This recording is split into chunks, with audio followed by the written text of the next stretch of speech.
प्रभु यीशु मसीह के नाम में आप पर अनुग्रह और शांति बना रहे और परमेश्वर आपकी रक्षा करे, परमेश्वर आपको सुरक्षित रखे, हर प्रकार से आपका प्याला भरा रहे और परमेश्वर की उपस्थिति आपके दिलों में और आपके घरों में वास करे। प्रभु आपको आशीष दे। आज हम अपने अध्ययन को आगे ना ले जाकर हम वापस उस विषय पर बात करेंगे जो पिछले अध्ययन में रह गया था, छूट गया था, उस पर हम ध्यान नहीं दे पाए थे। तो आज हम बात करेंगे मूसा और यीशु मसीह के बारे में कि उनके बीच में क्या समानताएं हैं।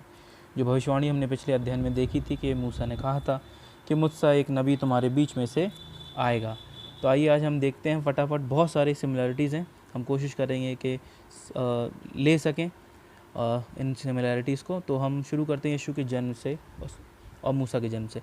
मूसा का जब जन्म हुआ तो उस समय जो फ़िरौन था वो इज़राइली बच्चों का कत्लेआम करवा रहा था और वो नहीं चाह रहा था कि इज़राइली कौम आगे बढ़े ताकि वो लोग दबे रहें और हमेशा गुलाम बने रहें। पर मूसा की माँ ने उसको छुपाए रहा और एक रात उसको नदी में टोकरी में बहा दिया और वो टोकरी परमेश्वर की इच्छा से फ़िरौन की बेटी को मिली और फ़िरौन की बेटी उस बच्चे को पालने लगी, ये जानते हुए कि ये एक इब्री गुलाम का बच्चा है, क्योंकि वो देखने में बड़े प्यारे थे और उसको एक बेटे की लालसा थी। तो उसने उस बच्चे को, जो कि मूसा थे, पाला। इसी प्रकार से यीशु मसीह के जन्म के समय जब हेरोदेस राजा को पता चला कि एक राजा उत्पन्न होने वाला है, तो जोशियों ने आकर उसको समाचार दिया कि उसने तारा देखा। तो जब जोशियों ने चेतावनी पाकर हेरोदेस के पास वापस नहीं गए तो हेरोदेस राजा खिसियाकर उसने सारे इज़राइली बच्चों को जो 2 वर्ष या उससे कम के थे मरवा डाला।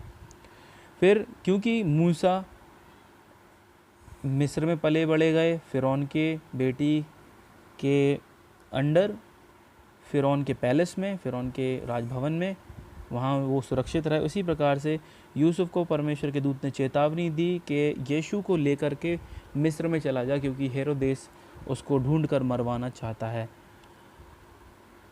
मूसा जब बड़े हो गए तो जब उन्होंने देखा कि इज़राइलियों पे बहुत अत्याचार हो रहे हैं तो उनसे एक मिस्री का खून हुआ और वो उस मिस्र देश से भागकर मिदियन चले गए।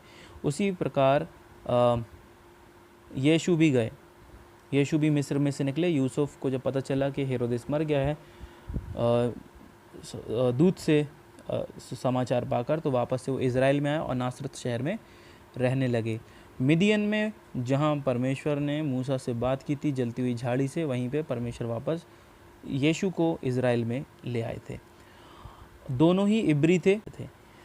अगली सिमिलैरिटी हम देखते हैं कि मूसा जो थे इज़राइलियों को गुलामी में से निकाल लाए थे मिस्र की, और यीशु मसीह ने भी क्या किया, आकर के हम सबको पाप और मृत्यु की गुलामी से छुड़ा लिया। फिर हम देखते हैं कि मूसा 10 आज्ञाएं सीनाई पर्वत से लेकर के आए थे। उसी प्रकार यीशु मसीह ने भी जब पहाड़ी उपदेश दिया तो उन्होंने लगभग 10 बातों का वर्णन किया कि धन्य हो तुम, धन्य हो तुम, धन्य हो तुम। हम सब जानते हैं मत्ती 5 में मिलता है। अगर हम उनको काउंट करेंगे तो वो 10 नई आज्ञाओं के समान हैं। तो ये एक और सिमिलैरिटी मूसा और यीशु मसीह में पाई जाती है। हम एक और सिमिलैरिटी देखते हैं जहाँ पर जब यूसुफ मर गए थे और यूसुफ के बाद जो इज़राइली थे वो मिस्र में ही रहने लगे थे और जो नया फ़िरौन बना था वो भूल गया था कि यूसुफ कौन है। सो वो उन पर अत्याचार करने लगा और ये अत्याचार लगभग 400 वर्ष तक उन पर होता रहा और 400 या 430 अगर मैं गलत नहीं हूँ तो। उसी प्रकार से उसके बाद मूसा का जन्म हुआ। वैसे ही मलाकी की पुस्तक, जो कि आखिरी पुस्तक है, वो लास्ट भविष्यवक्ता है ओल्ड टेस्टामेंट का।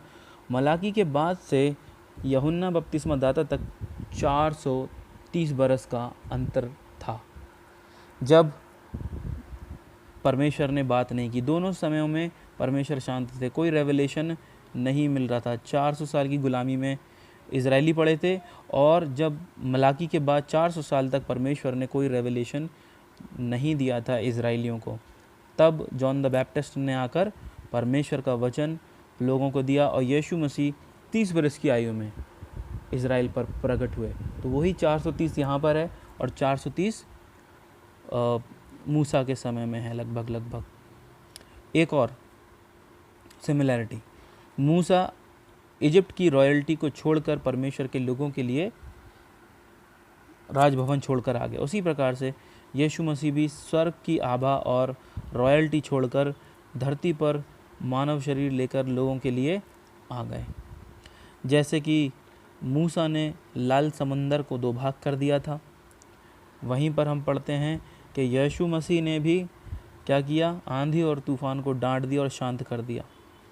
हम देखते हैं कि जब मूसा ने प्रार्थना करी तो स्वर्ग से मन्ना और बटेरें गिरी और लोगों को जंगल में भोजन मिला।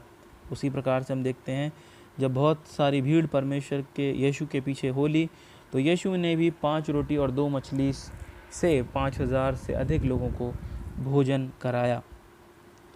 हम देखते हैं कि मूसा ने परमेश्वर का फसह का पर्व सबसे पहले शुरू किया जब उन्होंने मेमना ज़िबा किया। वो हमारा टॉपिक नहीं है, हम उसमें नहीं जाएंगे। तो उन्होंने फसह का पर्व शुरू किया और यीशु ने आकर फाइनल फसह का पर्व मनाया और यीशु के बाद अब हमें कोई बलिदान और नहीं करना। ये हम सिमिलैरिटी देखते हैं कि मूसा ने पहला पासओवर शुरू किया और यीशु ने आखिरी पासओवर स्वयं को बलिदान होने के लिए जगत के लिए दे दिया ताकि हम सब उद्धार पाएँ। वो खुद जगत में परमेश्वर का मेमना बन के आए थे जो जगत का पाप लिया जा रहा था। इस पर हम अध्ययन कर चुके हैं यूहन्ना की पुस्तक से। काफ़ी रोचक सिमिलैरिटीज़ हैं दोनों के बीच।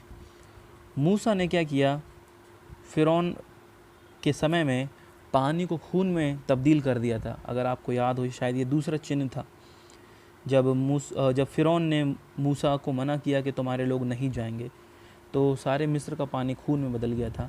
वहीं पर हम देखते हैं कि जब यीशु काना के विवाह में गए तो उन्होंने पानी को दाखरस में बदल दिया और बाद में यीशु उसी दाखरस को अपने लहू की नई वाचा बोलते हैं। सो ये हमें याद रखना है।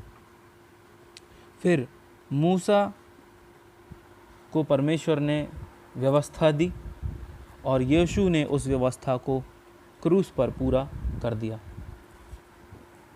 कितना अद्भुत है, मूसा को व्यवस्था दी गई और यीशु मसीह ने उस व्यवस्था को पूरा कर दिया। हम जानते हैं कि मूसा ने भी एक अन्य जाति स्त्री से विवाह किया था और फिर वो इज़राइल में मिलाई गई थी। उसी प्रकार से हम देखेंगे कि यीशु मसीह भी कलीसिया से विवाह करेंगे जो कि एक अन्य जाति होगी, जो हर देश, हर जाति, हर भाषा की होगी। यहूदी कुल की नहीं परंतु सब जातियों में से होगी। तो ये दो सिमिलैरिटी भी काफ़ी रोचक हैं, जहाँ पर हम देखते हैं कि मूसा को उसके नेचुरल फादर ने नहीं पाला। नेचुरल फादर बोले तो वास्तविक पिता ने नहीं पाला। उसी प्रकार से यीशु मसीह को भी वास्तविक पिता ने नहीं पाला, यूसुफ ने पाला। मूसा फ़िरौन के यहाँ पले और यीशु मसीह जो हैं यूसुफ के यहाँ पाले गए। ये सब सिमिलैरिटीज़ हम देखते हैं कि कैसे यीशु मसीह और मूसा के बीच में कितने समानताएं हैं।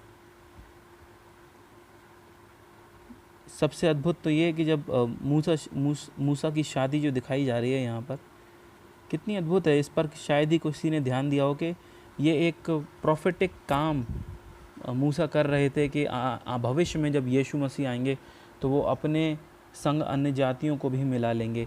वहाँ पे केवल यहूदी कौम को ही नहीं परमेश्वर देखेगा परंतु सब के लिए उद्धार खुल जाएगा और प्रभु यीशु मसीह सबको अपने संग स्वर्गीय राज में ले जाएंगे। अद्भुत बात। और आखिरी बात हम देखते हैं कब्रों के बारे में। बाइबल बताती है कि मूसा को परमेश्वर ने मिट्टी दी और उसकी कब्र आज तक किसी को नहीं पता कि कहाँ है। और हम यीशु मसीह की कब्र देखते हैं जो कि खाली है, जिसमें यीशु नहीं है क्योंकि वो जी उठे हैं। तो ये कुछ समानताएं थी और मुझे लगता है कि और भी ऐसी समानताएं होंगी जो मेरी नज़र से चूक गई। अगर आपको इनमें से कोई और समानता मिलती है जो इसमें नहीं है तो आप ज़रूर बताएं और मुझे यकीन है कि होगी भी।